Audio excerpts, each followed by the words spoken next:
Paano kung sabihin ko sa'yo na ngayong Pasko, merong cash gift na 1,000 para sa lahat ng seniors, kahit wala kang pensyon? Tama ang narinig mo. Sa video na ito, malalaman mo kung paano ito makukuha, ang mga simpleng hakbang na dapat mong gawin, at kung bakit ito napakahalaga para sa ating mga lolo't lola. Kaya huwag kang aalis dahil ayaw mong mamiss ang mahalagang detalye na ito. Narito na ang pinakaabangang balita para sa lahat ng senior citizens na nasa edad 60 pataas. Isang napakagandang regalo ang naghihintay para sa inyo ngayong Pasko, isang 1,000 na Christmas cash gift mula sa inyong lokal na pamahalaan. Siguradong marami ang matutuwa sa programang ito na naglalayong bigyan ng kasiyahan at ginhawa ang ating mga lolo't lola sa panahon ng Kapaskuhan. Ano ang mga kailangang gawin para matanggap ito? Huwag mag-alala dahil sa video na ito, ipapaliwanag namin ang lahat ng kailangan mong malaman, kaya siguraduhing manood hanggang dulo para wala kang mamiss na detalye. Una sa lahat, sino nga ba ang kwalipikado para sa benepisyong ito? Napakasimple lamang ng mga kinakailangan. Kung ikaw ay 60 taong gulang o higit pa, pasado ka na sa kalahati ng proseso. Ang programang ito ay para sa lahat ng senior citizens, anuman ang iyong estado sa buhay, may pensyon ka man o wala. Tama ang narinig mo. Kahit wala kang natatanggap na pensyon, maaari mo pa ring makuha ang 1,000 na ito.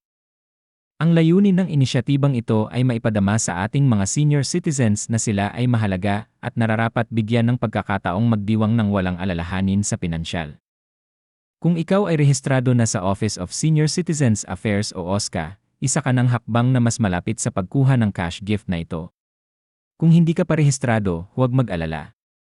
Madali lang ang proseso. Magtungo lamang sa pinakamalapit na OSCA office sa inyong lugar at dalhin ang iyong senior citizen ID o anumang valid ID na magpapatunay ng iyong edad.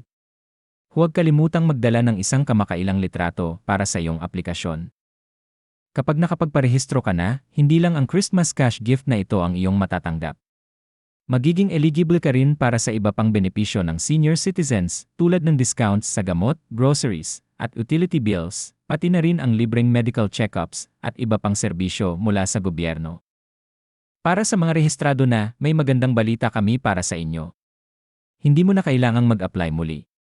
Ang 1,000 cash gift ay otomatikong ipamamahagi sa tulong ng inyong barangay o lokal na pamahalaan. Siguraduhin lamang na updated ang iyong contact details sa OSCA upang maiwasan ang anumang aberya sa proseso. Ang pamamahagi ng cash gift na ito ay maaaring gawin sa pamamagitan ng home delivery o kaya naman ay sa isang nakatakdang distribution event.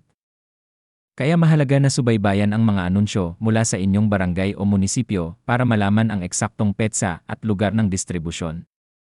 Sa panahon ng Pasko, napakahalaga ng pakiramdam na tayo ay bahagi ng isang mas malaking pamilya. Ang programang ito ay hindi lamang tungkol sa pera. Isa itong simbolo ng pasasalamat mula sa komunidad para sa lahat ng inyong naging ambag sa lipunan. Ang bawat piso ng 1,000 na ito ay sumasalamin sa pagpapahalaga sa inyong sipag, tiyaga, at pagmamahal na ibinahagi nyo sa inyong pamilya at komunidad. Ang Kapaskuhan ay isang panahon ng pagbibigayan, at sa pamamagitan ng programang ito, naisiguraduhin ng gobyerno na walang senior citizen ang maiiwan sa pagdiriwang. Bukod sa cash gift, napakaraming benepisyo ang maaaring makuha ng mga senior citizens. Sigurado ka bang napapakinabangan mo ang mga ito? Kung hindi pa, ngayon ang tamang panahon upang malaman ang iba't ibang programa na makatutulong sa iyo na makapagtipid at mas ma-enjoy ang buhay. Isa na rito ang diskwento sa mga gamot na napakahalaga para sa kalusugan ng ating mga lolo't lola. Mayroon ding libreng serbisyo para sa health checkups sa mga piling ospital. Kung ikaw ay isang senior citizen, mahalaga ring malaman na mayroon kang diskwento sa mga bayarin sa kuryente at tubig na malaking tulong lalo na sa mga may limitadong kita. Ang inclusiveness o pagiging bukas para sa lahat ay isa sa mga pinakamagandang aspeto ng programang ito.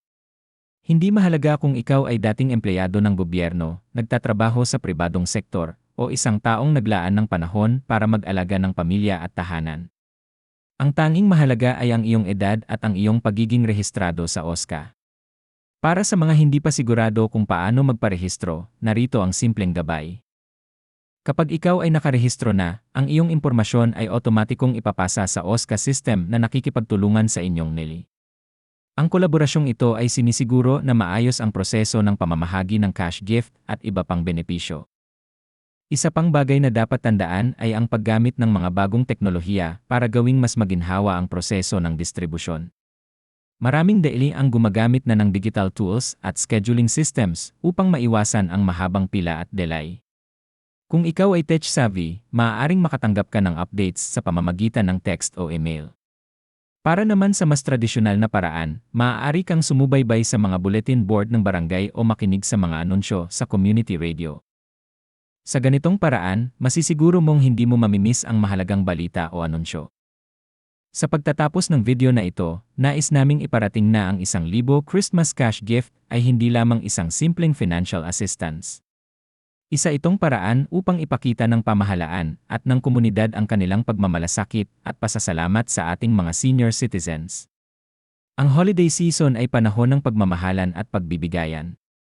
Sa pamamagitan ng programang ito, tiniyak ng gobyerno na bawat senior citizen ay makakaramdam ng pagmamahal at pagpapahalaga. Huwag ding kalimutang ipasa ang impormasyong ito sa inyong mga kaibigan, kapitbahay, at kamag-anak na senior citizens. Maraming maaaring hindi pa nakakaalam tungkol sa benepisyong ito, kaya responsibilidad nating lahat na ipaalam ito sa kanila. Ang pagbibigay alam ay isang paraan ng pagtulong upang mas maraming tao ang makinabang at mapasaya sa panahon ng Kapaskuhan. Maraming salamat sa inyong panonood, at sana ay makatulong ang impormasyong ito upang gawing mas espesyal ang inyong Pasko. Huwag kalimutang i-like ang video na ito, mag-subscribe sa aming channel, at i-turn on ang notifications para lagi kang updated sa mga bagong anunsyo. Hanggang sa muli, mga mahal naming lolo't lola. Maligayang Pasko sa inyong lahat.